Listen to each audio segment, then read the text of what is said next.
사랑하는 성도 여러분, 저희가 언제 주의 도우심을 구할까요? 제가 머리가 많이 길어가지고 용실을 갔습니다. 선생님께 도우심을 구했죠. 여름이니까 짧게 잘라주세요. 자, 이까지만 했어야 했는데 한마디를 더 덧붙였어요. 멋있게. 결과는 보시는 바와 같이. 요즘 이런 머리가 좀 유행인 것 같습니다. 밤톨 반만 깎아놓은 것 같은.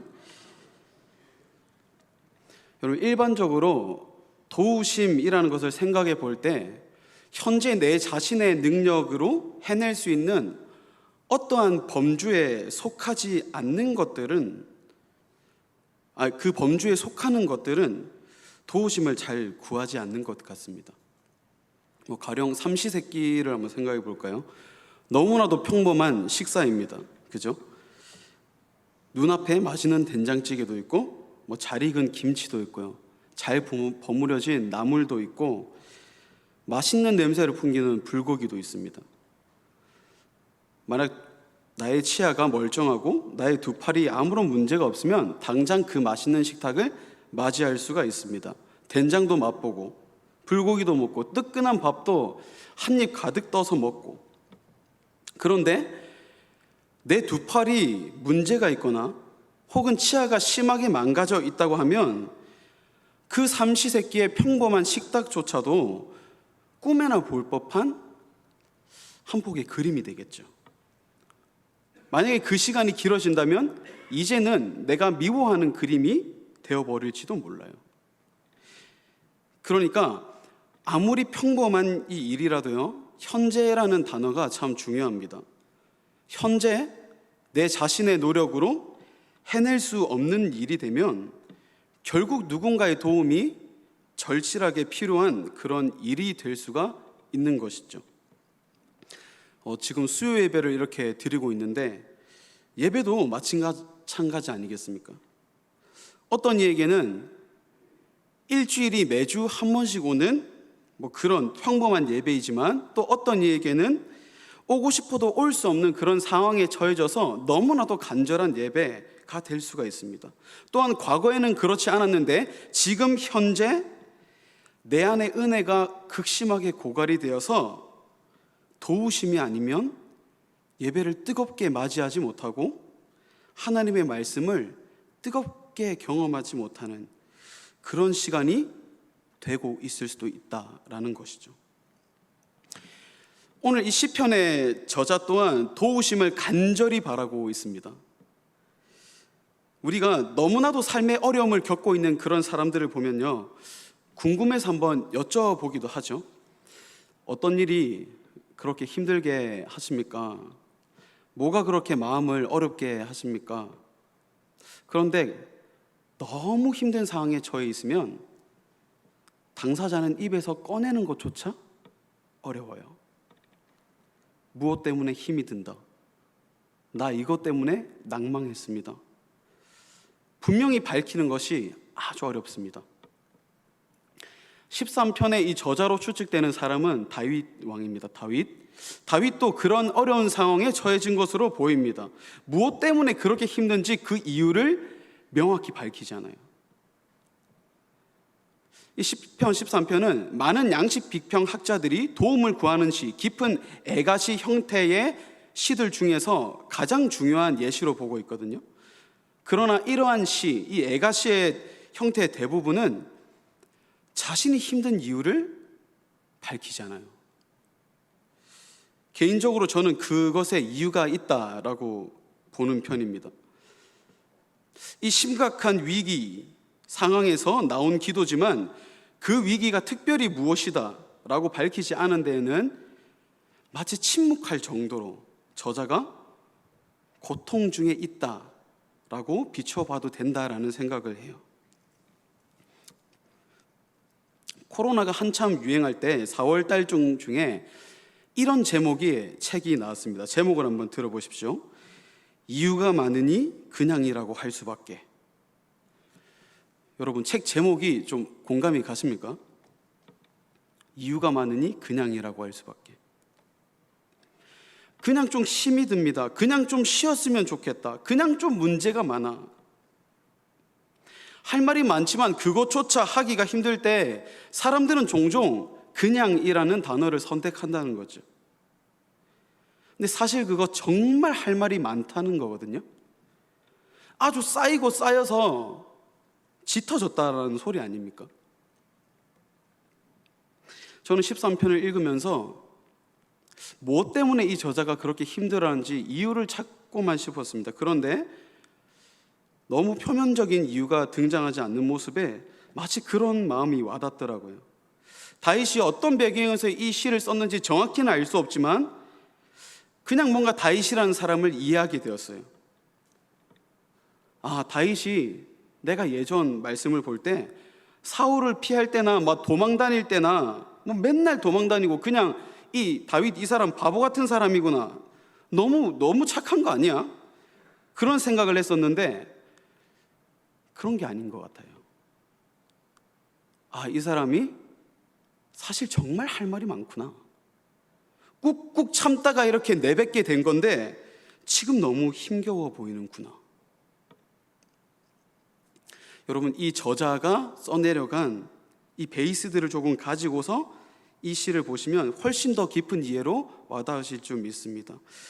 그러면 주의 도우심을 구할 때 한 세 가지 주제로 보도록 하겠습니다. 첫째, 하나님 앞에 직면하라입니다. 1절, 2절을 다 같이 읽겠습니다. 시작. 여호와여, 어느 때까지니까 나를 영원히 잊으시나이까? 영원히 번민하고 종일토록 마음에 근심하기를 어느 때까지 하오며 내 원수가 나를 치며 자랑하기를 어느 때까지 하리이까? 아멘. 1, 2절에서 다윗이 어려움 앞에 직면하는 것을 두 가지로 나눈다면 영적인 문제와 신학적 문제, 그 두 개의 어려움이 있다고 보입니다. 여호와여, 어느 때까지니까? 여호와라고 하죠. 자신의 문제를 어떤 영적인 것으로 해석하고요, 신학적, 신에 대한 학문을 신학이라고 하지 않습니까? 하나님을 대상으로 들여서 자신의 물음을 외치고 있다는 거예요. 그러니까 한마디로 정리를 하면 지금 자신과 하나님과의 관계의 위기를 외치고 있어요. 이 위기는 오늘 다윗의 불평 속에 담겨 있습니다. 여호와여, 어느 때까지입니까? 어느 때까지 숨기시겠습니까? 나를 영원히 잊으셨습니까? 하나님을 향한 이 불평을 털어놓다가 2절에 보니까 영혼이 번민하고 마음에 근심한다라고 했어요. 원수가 비웃는다라고도 하죠. 영혼이 번민합니다. 자, 대상을 누구를 가리키고 있습니까? 나 자신, 다윗 자신이죠. 나를 향한 불평도 함께 나오는 것을 봅니다. 그리고 원수들에게도 눈을 돌리죠. 사회적인 불평까지도 나옵니다. 주목해야 될 것은 자신과의 문제와 자신을 둘러싼 이 환경의 문제, 그리고 하나님과의 문제, 이 세 가지의 문제는 유기적으로 연결이 되어 있다는 흐름이에요. 어느 하나도 등한시 볼 수 없다는 것이죠. 이제 이 유기적인 이 이해를 기반으로 시인은 하나님께 구원해 달라고 부르짖고 있는데요. 어느 때까지니까? 의 물음이 총 4번 등장하는 것을 볼 수 있습니다. 1절, 2절에서요. 첫 부르짖음에서는 하나님이 나를 잊으셨다고 고발합니다. 하나님이 나를 등한시 여기셨습니다. 왜 나에게서 태만하십니까? 라고 말하는 거죠. 두 번째 부르짖음에서는 이 고발이 더 강해져요. 주의 얼굴을 나에서 숨기셨다. 하나님은 단순히 시인을 등한히 여긴 것이 아니라 의도적으로 시인에 대한 보호와 구원을 감추셨다라고 고발을 하는 거예요. 좀 더 강해졌죠. 그리고 세 번째 부르짖음에서는 2절부터는 그래서 생겨난 자신의 상황을 고발하고 있습니다. 영혼이 번민해졌습니다. 마음에 근심이 가득하게 되었습니다. 악화되어 가고 있음을 보여주고 네 번째, 원수의 이야기가 등장합니다. 이 위기의 의미와 폭이 더욱 넓어지고 있다는 거예요. 시인은 단순히 하나님께 버림받았다, 그것뿐만 아니라 반대 세력의 손에 의해서 점점 버림받고 있는 모습을 그려내는 것 같아요. 여러분, 다윗은 자신의 어려움을 다른 사람들 앞에서 말하지는 않지만 적어도 하나님 앞에서만큼은 유감없이 이 어려움을 직면하고 있습니다. 저희들의 신앙생활에서 어려움을 가지고 하나님 앞에 서는 것이 얼마나 중요한가를 보여주는 것 같아요. 다윗을 보십시오. 하나님 태만하십니까? 저를 잊으셨습니까? 의도적으로 얼굴을 감추신 거 아닙니까? 내 원수가 나를 치고 있습니다, 하나님. 유감없이 하나님을 대면하고 있는데 다윗이 하나님을 대하는 이 거리감이 어떻죠? 멀지 않습니다. 하나님과 동떨어져 있지 않아요. 아주 가까이에서 하나님과 대면하고 있는 거죠. 사랑하는 성도 여러분, 이 내 자신의 상황과 환경에서 오는 이 괴로움과 어려움들은요, 하나님 앞에서 꺼내놓는 것이 너무나도 당연한 것이에요. 1, 2절에서 보았듯이 시인의 삶에는 나 자신의 문제와 환경의 문제, 그리고 하나님과의 문제, 이 세 가지가 유기적으로 되어 있다고 이야기를 했습니다. 이게 무슨 말일까요? 결국 사람은 나와도 부딪히고 환경과도 부딪히지만 결국 사람은 하나님과 뗄래야 뗄 수가 없는 관계라는 거죠. 나 자신에 대해서 문제를 대면해 봤습니다. 아, 내가 왜 이럴까? 그리고 환경에 대해서도 대면해 봤습니다. 아, 왜 이럴까? 내 환경이 왜 이럴까? 환경 앞에도 서봤다면 이제는 하나님 앞에도 서야 되는 것이죠. 세상을 한번 보십시오. 오히려 어려움을 하나님이 아니라 다른 곳에서 풀기 시작할 때 항상 문제가 생깁니다. 돈이 문제일 때, 돈 앞에 직면하고 대면하게 되면 여러분, 이 싸움은 끝날 기미가 안 보이는 싸움이에요. 재벌들의 싸움들은, 부자들의 싸움들은 영원한 싸움이 될 겁니다. 끝이 없어요, 그 싸움은. 결국 돈이 사람을 잠식시키고 나서야 끝이 나죠. 관계에서 오는 문제들은 어떨까요? 관계에서 오는 결핍. 여러분, 사람은 누구나 다 다릅니다. 내 뜻이 맞다고 해서 상대방의 뜻이 옳은 것도 아닙니다. 사람은 다 다르니까요.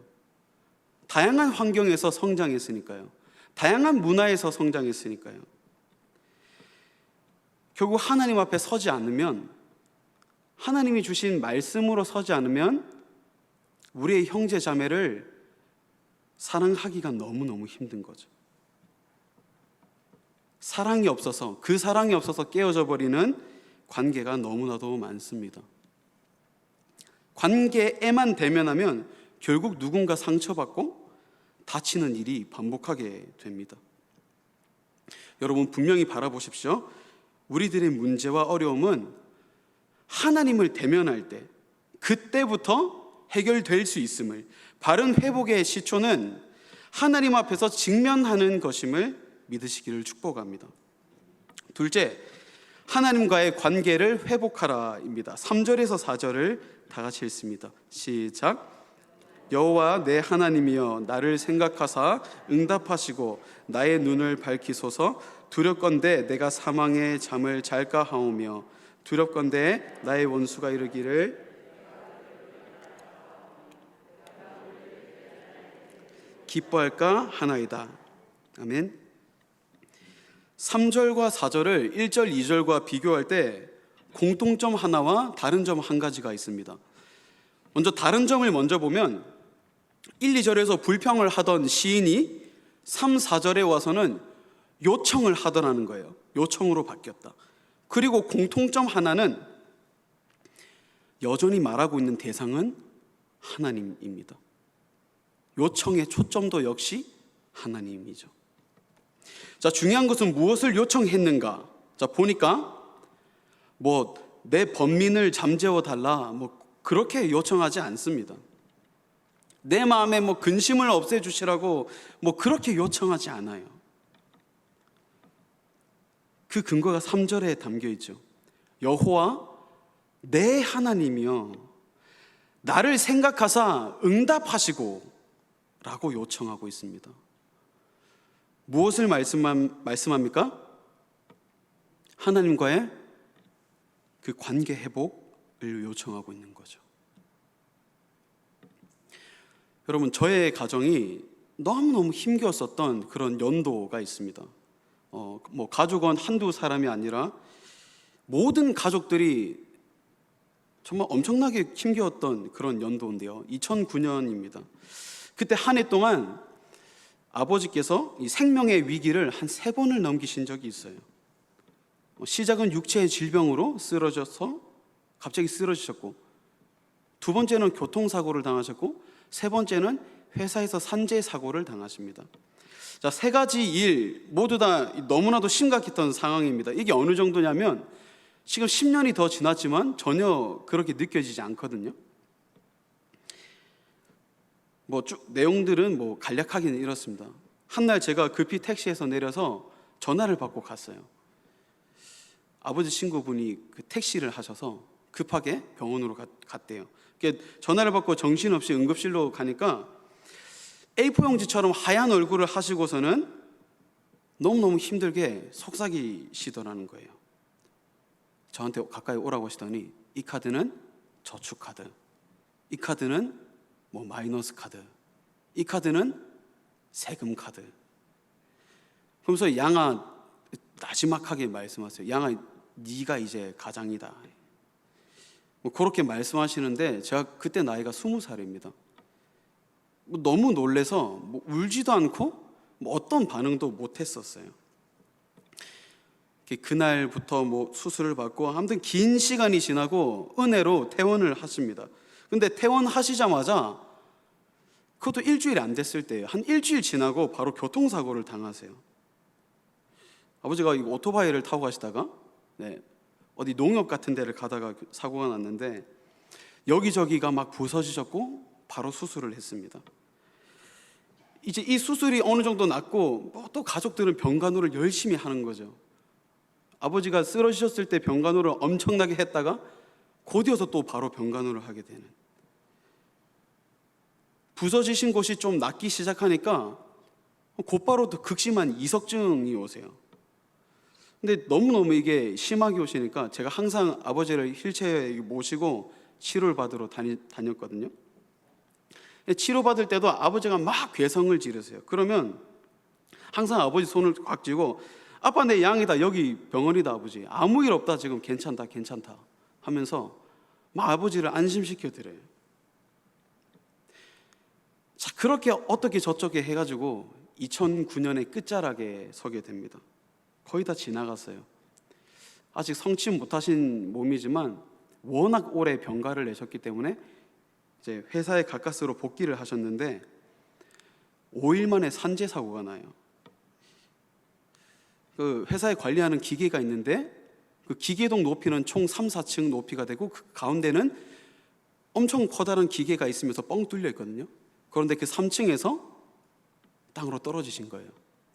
추락 사고가 나셨는데 여러분, 사람이 3층 정도 되는 높이에서 떨어지면 살 수 있을까요? 그때도 몸이 성치 않으셨어요. 그런데 떨어지시다가 으악 하다가 뭔가 이 손에 딱 걸리는 게 있더랍니다. 어깨에.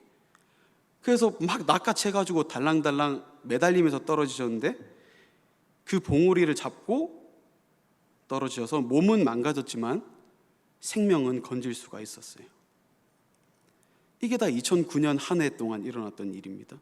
그런 시간을 보냈습니다. 일단 일하시던 가장이 없으니까 경제적으로 너무 어려웠습니다. 온 가족이 가슴 한켠에는 막 멍이 든 채 막 힘든 시기를 보냈어요. 어떻게든 살기 위해서 막 노력했고요. 또 그렇게 막 아버지를 간병했습니다. 그런데 그 시기에 하나님을 참 깊게 만납니다. 제가 군대 가기 전이었는데 그때 하나님을 참 깊게 만나요. 이 너무나도 선명한 기도 응답을 2번이나 눈으로 보게 되는 일도 겪어요. 그런데 그때 하나님께서 저와 저희 가족들에게 응답하셨던 내용이 뭐냐면, 너희 부모가 나을 것이다, 가정의 경제가 다시 살아날 것이다, 전혀 그런 것이 아니라 아브라함과 이삭의 하나님, 그 말씀으로 항상 응답을 주셨거든요. 저희 가정의 믿음의 회복이었어요. 여러분, 아브라함이 이삭을 제단에 묻고 올립니다. 이삭은 단 한 번의 요청도 없이 순종했습니다. 여러분, 가능할까요? 그 가능에서 오는 이 믿음의 근거가 뭘까요? 관계죠. 이삭은 자신의 아버지와의 관계, 아브라함은 자신의 하나님과의 관계. 그 시기 동안 그렇게 부르짖고 부르짖었더니 하나님이 가장 먼저 허락하셨던 것은 관계 회복이었어요. 온 가족이 다시 하나님을 찾고 부르짖고 용서를 구하고 매주 간절한 예배를 하나님께 드리고 가정 예배가 회복되고, 여러분, 하나님이 원하셨던 것은요, 하나님과의 관계 회복이었습니다. 이 다윗이 하나님께 구하는 기도 또한 다른 것을 말씀하는 게 아닙니다. 뭔가 참 공감이 가는데요. 3절에서 사망의 잠을 잘까 두렵다 하고 고백하는 것은 하나님과의 분리라는 그 아픔에서 구원해 주시기를 소망하는 것이죠. 여호와 내 하나님이라고 고백합니다. 하나님, 나를 좀 생각해 주십시오. 좀 응답해 주십시오. 이 바라는 다윗의 요청에는 하나님과의 관계에서 회복되기를 갈망하고, 곧 하나님께서 나의 기도를 들으시고 다시 눈을 밝히시고 응답하실 것이라는 이 소망의 확신으로 요청하고 있는 거죠. 다윗은 자신이 대적들을 향해서 두려움이 생기긴 했지만, 그렇다고 자신의 대적들이 사라져지는 문제를 거기에 소망을 둔 게 아니에요. 자신의 번민이 사라지고 고민거리가 사라지는 데에 소망을 두지 않았어요. 다윗의 진정 소망, 하나님의 응답하심, 하나님과의 관계 회복. 내가 하나님을 생각할 때에 하나님도 나를 생각하시고 응답해 주시길 갈망하는 하나님과의 관계 회복에 소망을 두고 있습니다. 서론에서 이 시인의 상태, 다윗의 상태가 어떻습니다, 그 배경을 조금 이해를 했는데요. 여러분, 너무 할 말이 많아서 이유 한마디 뱉기도 어려울 만큼 힘든 상황. 여러분, 이런 상황을 겪게 되면요, 문제만 해결된다고 다 끝나는 게 아닌 것 같아요. 왜냐하면 속이 시커멓게 타 있기 때문입니다. 오랜 기간 그 어려움을 겪었기 때문입니다. 문제 해결만 된다고 깨끗하게 나아질까요? 아니죠. 이 순간에 필요한 것은 문제 해결이 아니에요. 아주 강력한 신뢰와 확신이 필요해요. 온 마음으로 의지할 수 있는 그 대상이 필요해요.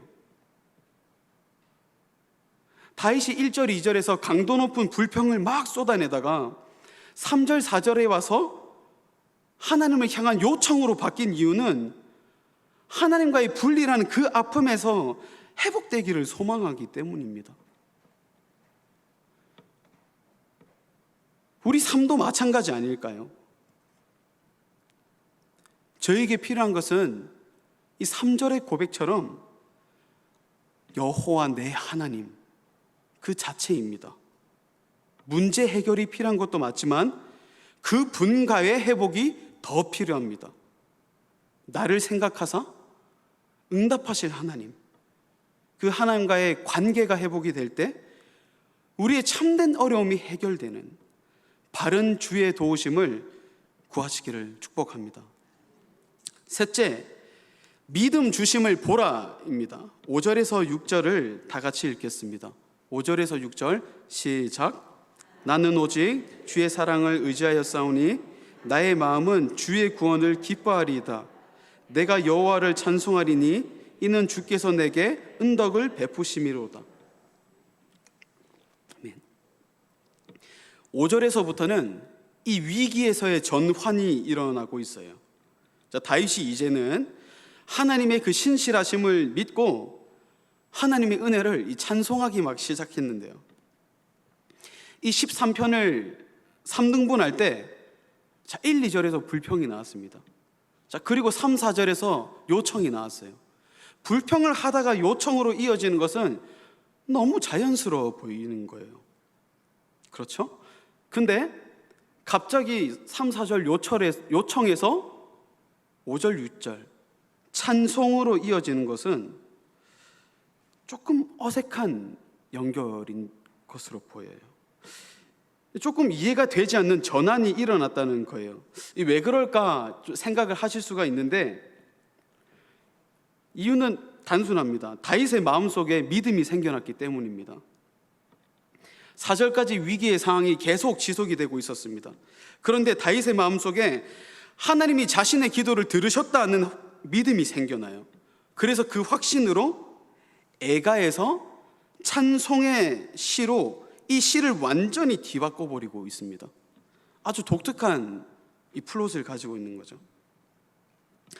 볼만한 것은 이 시들로 기도하는 동안 다윗에게 실제로 생겨났던 기적은 전혀 없었다는 거예요. 그러니까 문제가 해결됐는가? No, 전혀 없습니다. 여전히 탄식할 만한 문제가 있었습니다. 환경은 지극히 동일했어요. 그런데 어떻게 이러한 변화가 생길 수가 있을까? 하나님은 진정으로 시인을 도우시기를 원하시기 때문입니다. 하나님은요, 응답하시기를 원하시고 그렇게 하시는 분이기 때문이에요. 우리가 하나님께 도움을 구합니다. 도우심을 구합니다. 그런데 하나님께 도움을 요청하면 반드시 응답하신다는 확신이 이 믿음에 있는 것이죠. 환경은 그 어느 때 개선하실지, 어느 때 문제를 해결하실지 저희는 알 수 없어요. 오늘 질본부에서 교회에 대한 새로운 방역 지침을 내세웠습니다. 어떻게 언제 그 문제가 해결이 될지 저희는 정확히 알 수가 없습니다. 그분의 때와 그 시간에 맞게 움직이시겠지요. 그러나 오늘 말씀처럼 우리가 주의 도우심을 구할 때 즉각적으로 하나님께서 응답하시는 게 뭐예요? 그 사람의 마음과 생각이에요. 진실한 마음으로 내 하나님 아버지를 대면하고 내 고통을 아버지께 외치고 응답하시기를, 회복시켜 주시기를 요청할 때 하나님께서 시인에게 가장 먼저 허락하셨던 것이 이 믿음임을 보시기를 원합니다. 탄식을, 애가를 구세주이신 하나님을 드높이는 찬양으로 끝나게 하시는 거예요. 저는 이 5절, 6절을 보면서 그런 생각이 들었습니다. 하나님은 먼 산 보듯이 지켜만 보고 계신 게 아니구나. 여러분, 하나님은요, 두 손 놓고 구경하시는 분이 아니세요. 우리의 믿음에 즉각적으로 응답하시기를 원하세요. 우리의 마음과 우리의 영혼을, 우리의 심령을 개선시키시기를 원하세요. 그렇게 저희의 심령을 변화시키실 것입니다. 이 믿음의 변화가 이게 하나님의 가장 큰 응답 아니겠습니까? 더 나아가서 저희들이 싫을 때나 좋을 때나 아플 때나 건강할 때나 하나님께 예배를 드리고 하나님 중심으로 살아가야 하는 원리가 여기에 있지 않습니까? 그 어느 때나 하나님은 저희를 살피시고요, 그 어느 때나 저에게 응답하시기를 원하십니다. 내가 너와 함께하고 있지 않느냐라고 심령을 새롭게 하게 하심을 믿으시기를 바랍니다. 그에 따른 근거가 오늘 다윗이 고백하고 있는 이 믿음입니다. 5절에서 다윗이 아주 단호하게 고백하고 있음을 봐요. 나는 오직 주의 사랑을 의지하여 싸우니. 하나님께서 이 믿음을 허락하셨을 때 사람에게 생겨나는 변화는 다른 어떤 것 의지하지 않는다는 거죠. 오직 주만 바라볼지라. 오직 주님만 의지하는 거예요. 나의 마음은 주의 구원을 기뻐하리이다. 사랑하는 성도 여러분, 이 하나님 주시는 믿음으로 주님만을 의지할 때 온전히 주의 구원을 기뻐할 수 있고 여호와를 찬송할 수 있음은 이는 주께서 내게 은혜를 베푸심이로다 라고 고백하는 이 다윗의 고백처럼 우리가 주의 도우심을 구할 때 구하는 것도 은혜요, 응답하심도 은혜요, 믿음 주심도 은혜임을 고백하고 그 믿음으로 이겨내고 승리하시는 사랑하는 모든 성도 여러분 되시기를 주님의 이름으로 축복합니다. 기도하겠습니다. 사랑이 많으신 하나님, 오늘 시인이 처했던 이 상황처럼 고통당하는 자가 하나님께 버림받았다는 느낌에 좌절하는 모습이 우리의 모습은 아니었습니까? 또한 코로나로 인해 교회에 적용되고 있는 이 방역수칙처럼 세상에 있는 어려움과 고통에 외면할 수 없는 사실들과 정면으로 부딪혀야 하는 이 교회의 어려움도 주님께 고백합니다. 하나님, 주의 도우심을 구합니다. 저희가 주께 나아갈 때 오늘 시인의 고백처럼 하나님을 대면하며 나아가고 언약의 동반자로서의 하나님과 마주하며 절망치 않게 하시고 회복시키시는 하나님의 은혜와 허락하시는 그 믿음으로 우리의 마음과 생각을 새롭게 하여 주시옵소서. 오직 주만 바라고 오직 주의 사랑을 의지하며 나아가는 모든 주의 백성 되게 하여 주시옵소서. 모든 말씀 예수님의 이름으로 기도드립니다. 아멘.